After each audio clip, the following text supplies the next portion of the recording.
సకల దేవతా స్వరూపుడు శ్రీ షిరిడి సాయినాథ్ మహారాజ్ గారి పాదార విందాలకు శిరస్సు వంచి నమస్కరించుకుంటూ, ఎవరైతే భగవంతుని పూర్తిగా నమ్ముతారో, వారి లీలను విని ఇతరులకు చెప్తారో, ఇతర విషయాలేమియో ఆలోచించారో వారు తప్పక ఆత్మసాక్షాత్కారాన్ని పొందుతారు.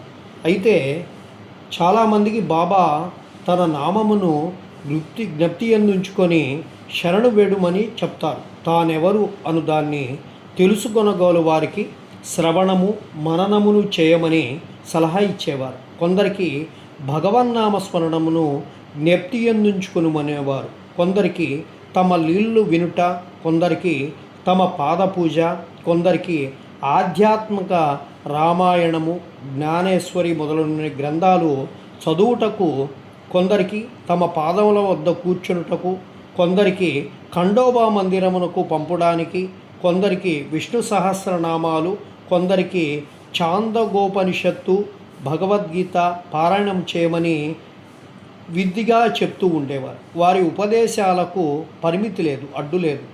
కొందరికి స్వయముగా ఉపదేశాలను ఇచ్చేవారు, కొందరికి స్వప్నంలో దర్శనాలు ఇచ్చేవారు. ఒక త్రాగుబోతుకు స్వప్నంలో కనిపించి ఛాతీ పైన కూర్చొని అదుముచు ఇక ఎన్నడూ త్రాగనని అతడు వాగ్దానము చేసిన పిమ్మట వదిలిపెట్టాడు.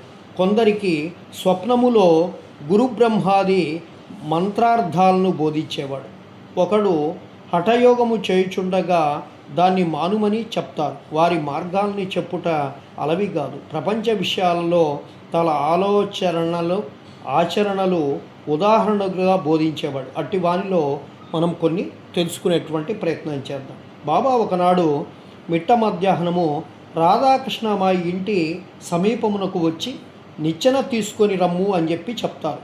ఒక వ్యక్తి పోయి నిచ్చెన తీసుకొని ఇంటి చేరతాడు. బాబా వామన గోండ్కర్ ఇంటి పైకప్పు ఎక్కి రాధాకృష్ణమాయి ఇంటి పైకప్పు దాటి ఇంకొక ప్రక్క దిగుతాడు. బాబా అభిప్రాయమేమో ఎవ్వరికీ తెలియదు. రాధాకృష్ణమాయి మలేరియా జ్వరంతో ఉండేది. ఆమె జ్వరము తొలగించుటకై బాబా ఇట్లు చేసి ఉండవచ్చని చెప్పి అందరూ అనుకునేవారు. దిగిన వెంటనే నిచ్చెన తెచ్చిన వానికి బాబా 2 రూపాయలు ఇస్తారు. ఎవరో ధైర్యం చేసి నిచ్చెన తెచ్చినంత మాత్రాన వారికి 2 రూపాయలేలా ఇవ్వవలనని బాబాను ప్రశ్నిస్తాడు. ఒకరి కష్టములు ఇంకొకరు ఉంచుకొనరాదని, కష్టపడు వాని కూలి సరిగాను దాతృతంగాను ధారాళంగాను ఇవ్వవలనని బాబా వారికి చెప్తారు. బాబా సలహా ప్రకారము ప్రవర్తించినచో కూలివాడు సరిగా పనిచేయునని, పనిచేయువాడు పనిచేసేవాళ్ళు కూడా సుఖపడదని, సమ్మలకు తావుండదని, మదుపు పెట్టిన వారి కష్టపడ్డవారి కూలి చేయువాండ్రకి మనస్పర్ధలుండవని బాబా యొక్క భావంగా మనము అనుకోవచ్చు. మౌఖికంగా సాయి నిరాకారుడు. భక్తుల కొరకే కారమును ఏ ఆకారాన్నైనా ధరించాడు. ఈ మహా జగన్నాటకమునందు మాయయన్ నటి సాయంతో వారు నటుని పాత్ర ధరించెదరు. సాయిని స్మరించి ధ్యానించదముగాక. షిరిడీకి పోయి అచ్చట మధ్యాహ్న హారతి పిమ్మట జరుగు కార్యక్రమాలను జాగ్రత్తగా గమనించారు. హారతి అయిన పిమ్మట సాయి మసీదు బయటకు వచ్చి గోడ పక్కన నిలిచి ప్రేమతోనూ దయతోనూ భక్తులకు ఊది ప్రసాదమును పంచిపెడుతూ ఉండేవారు.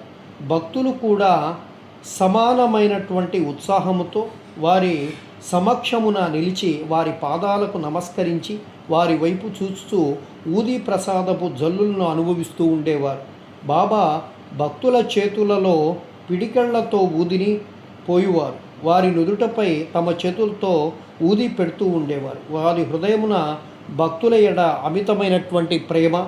బాబా భక్తులని క్రింది విధంగా పలకరించేవారు. అన్న మధ్యాహ్న భోజనమునకు పొమ్ము, బాబా నీ బసకు పో బాపు, భోజనము చేయుము అని చెప్పి భక్తులని